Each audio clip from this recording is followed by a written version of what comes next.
Le Vernet, lieu où a disparu le jeune Émile, 2 ans, est bouclé pendant encore quelques heures. Cette décision intrigue beaucoup et certains la trouvent même suspicieuse. Si est-il le cas d'un célèbre consultant. Émile, petit garçon de 2 ans et demi, a disparu depuis plus d'une semaine et il n'y a toujours pas l'ombre d'une trace de lui. Le hameau du Haut-Vernet est depuis quelques jours interdit au public et ce jusqu'à ce lundi soir 17 juillet 2023. Le maire avait en effet dénoncé un tourisme malveillant, ce qui a poussé à cette décision. Mais le village replié sur lui-même questionne.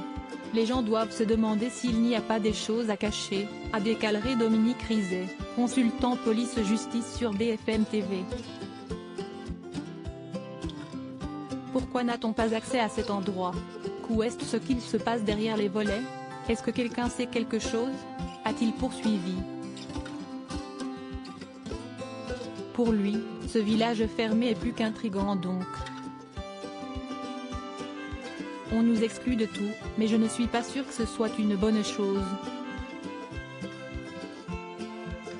Il faudrait mettre en place un filtrage, a-t-il indiqué, expliquant que celui-ci permettrait tout de même à certaines personnes, autres que les habitants du hameau, de se rendre à l'intérieur.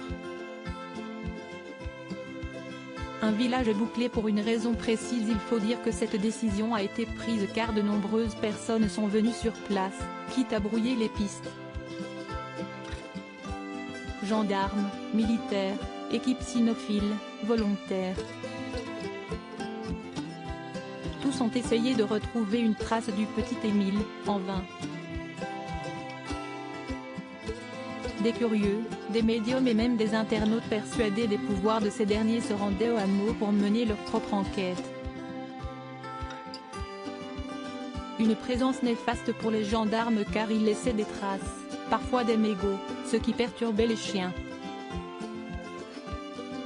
Le village devrait normalement réouvrir ses portes car l'enquête a pris un nouveau tournant, puisque si est à présent sur le logiciel Anacrim que repose l'enquête. Un logiciel d'intelligence augmentée qui a pour but d'analyser toutes les données récoltées par les 25 enquêteurs qui sont sur l'affaire. Celui-ci permettrait de révéler des incohérences ou de compléter des déclarations. Un témoin aura vu une voiture, l'autre une voiture noire, le troisième dira que cette voiture noire est allemande, quelqu'un aura vu un bout de numéro d'immatriculation et tous ces éléments rassemblés vont permettre d'avoir le début d'une piste. Ou alors, cela va permettre de faire une chronologie, des événements rapportés, note de la rédaction, si les témoignages sont compatibles, expliquait le profileur David Corona sur le plateau de BFM TV.